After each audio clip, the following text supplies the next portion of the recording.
अब तक आपने देखा, पार्ट 1 में देखा, राणा सा ने अपने बेटे देव को एक रास्ते पर लेकर आया था। फिर राणा सा अपने बेटे देव को मम्मी कैसे मरी वो बताता है। अब तक बेटा हम शादी से वापस इस गांव में आ रहे थे।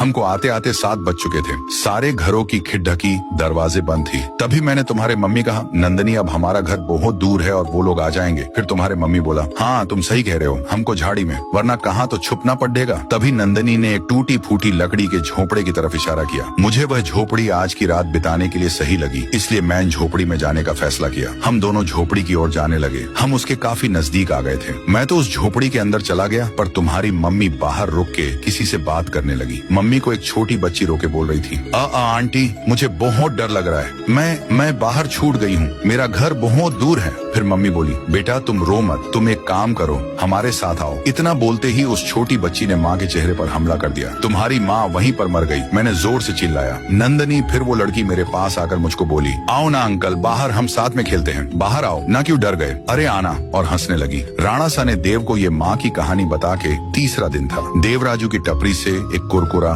खरीदा, वहाँ राइस स्टार भी था। देव जब कुरकुरा लेकर टपरी से बाहर निकला, जब तक 7 बज चुके थे, चारों ओर घंटी की आवाज आने लगी। अनाउंसमेंट हुई, 7 बज चुके हैं। फिर राइस स्टार चाय पीकर राजू की टपरी से बाहर निकला और वो अपने घर की ओर जल्दी जल्दी जाने लगा। उतने में देव ने उसे आवाज दी, राई भैया। देव उसकी तरफ भागता है। फिर देव ने राइस स्टार को विनंती की, राई भैया 7 बज गए और मेरा घर बहुत दूर है, क्या मैं आपके साथ आपके घर में एक रात के लिए रुके सकता हूँ? फिर राइस स्टार बोला, अरे बावले, ये भी कोई पूछने की बात से चल मारे, साथ मारे घर। फिर देव और राइस स्टार घर के लिए जाने लगे। देव राइस स्टार के साथ उसके घर पर पहुंचे और अंदर गए। उतने में राइस स्टार एक खिड़की बंद करी और दूसरी खिड़की बंद करने गया तो बाहर देव की मम्मी खड़ी हुई थी। देव ने माँ को देखकर जोर से चिल्लाया, अरे मेरी मम्मी आ गए राइस स्टार भैया, जल्दी खिड़की लगाओ। फिर राइस स्टार ये सुनकर बोला, अरे बावड़े कुछ ना हो, मैं तुझे एक जादू दिखाता हूँ। ऐसा करते करते मम्मी दरवाजे के बाहर रुकी थी। देव बार बार बोला, राई भैया वो इंसान नहीं है, जल्दी दरवाजा बंद करो। परंतु राइस स्टार मम्मी को ललकारने लगा और बोला, अंदर आके दिखाना, मुझे तुमसे अच्छे से मिलना है। तभी मम्मी बोली, तुम एक काम करो, तुम ही बाहर आ जाओ, मैं तुमसे अच्छे से मिलूंगी। ये देखकर कर देव को बड़ा आश्चर्य हुआ कि ये अंदर क्यों नहीं आ रही। फिर देव राइस स्टार को बोला, राई भैया